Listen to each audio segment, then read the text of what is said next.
Millions around the world are celebrating the life and legacy of Pope Francis. Pope Francis died in Rome early Monday morning, just hours after giving the Easter Sunday blessing. He was 88 years old. And as we reflect on the life of Pope Francis, we welcome Father Georges Bidzogo from Holy Redeemer Catholic Parish in Burton to First at 4 Focus. And Father Georges, if it's okay if I call you Father Georges? Yes, okay. Of course. Yes, welcome to First at 4 Focus. Oh, thank you very much. And yes. Thank you for being here.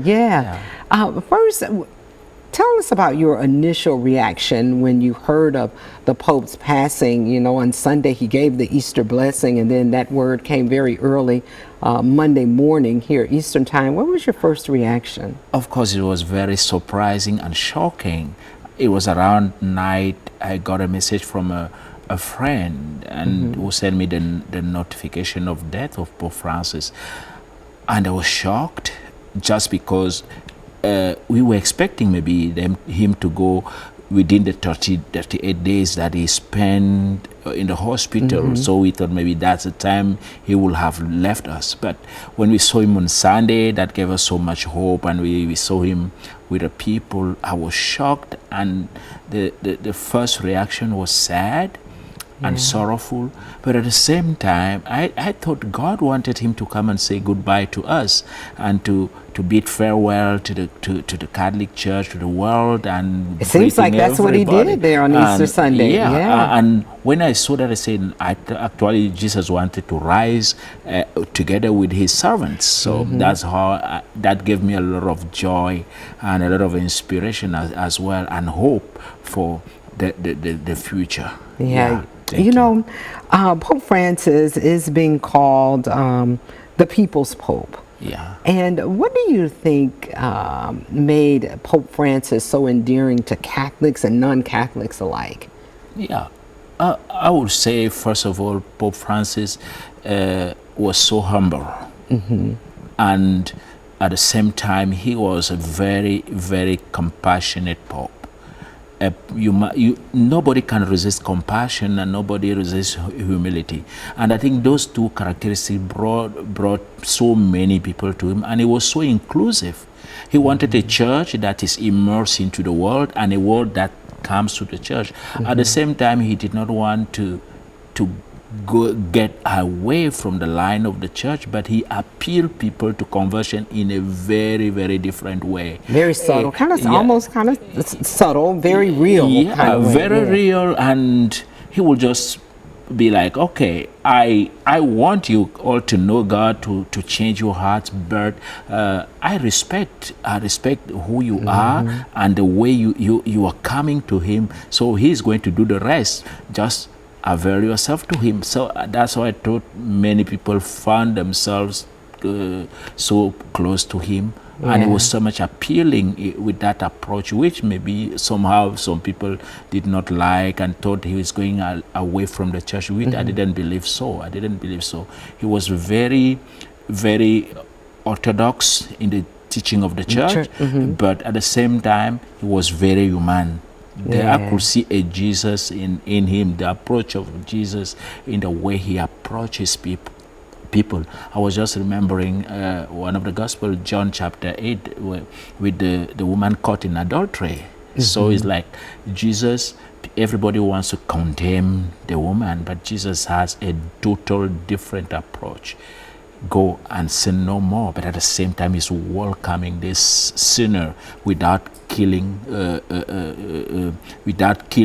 without hammering her, but to say, okay, I love you. I love you, but I want you to change your life. Is that what you'll remember most about this Pope Francis? I think that's what I will remember most about him. It's going to be his compassionate character. He's just another way of being a Christian in the world. And being a leader in the world. And I think he's appealing to me. I have been very radical in my approaches, but since Pope Francis, I think he's like, oh, that's not really the way Christ himself will have approached people. He's not a man of the books, but he's a man who comes to the practice and meeting everybody where they are. So, you know, he's been called revolutionary.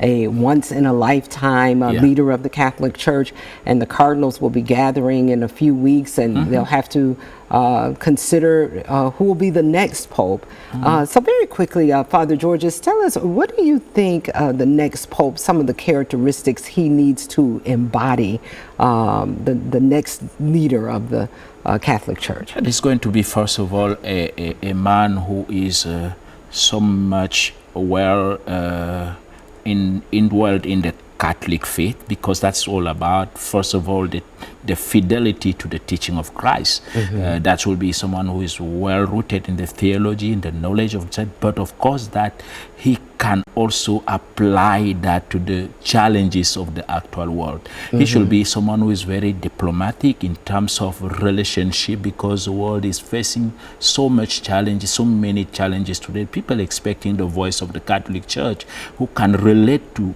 those all leaders at the same time, in a kind of continuity somehow with the line of Pope Francis, going down to the marginalized, going down to the periphery, and also still remaining so much open to the challenges of the world, while affirming very clearly what the Catholic stand and teaching is.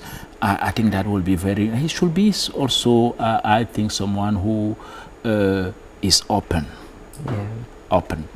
to the world, but open to the criticism. I think who can recognize and acknowledge the weaknesses of the church at the same time, with our humanity.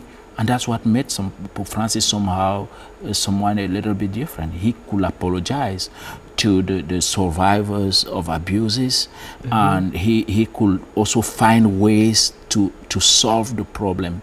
I think we need a pope who is going to be at the same time a father, at the same time a teacher, at the same time someone who is firm in what the faith, because we need the faith to be reaffirmed in the world at the foundation. The faith is at the foundation. At the foundations, yes, indeed. Well, Father Georges, of course, we're going to be watching, what comes next as the cardinals go into prayer and make that decision. And we appreciate you coming here on First at 4 and sharing your insights with us. Thank you. Father Georges from Holy Redeemer Catholic Parish in Burton, thanks so much for joining us today. Our pleasure. Thank you so much, Dawn. Yes. It was a pleasure and honor. Likewise. Yeah.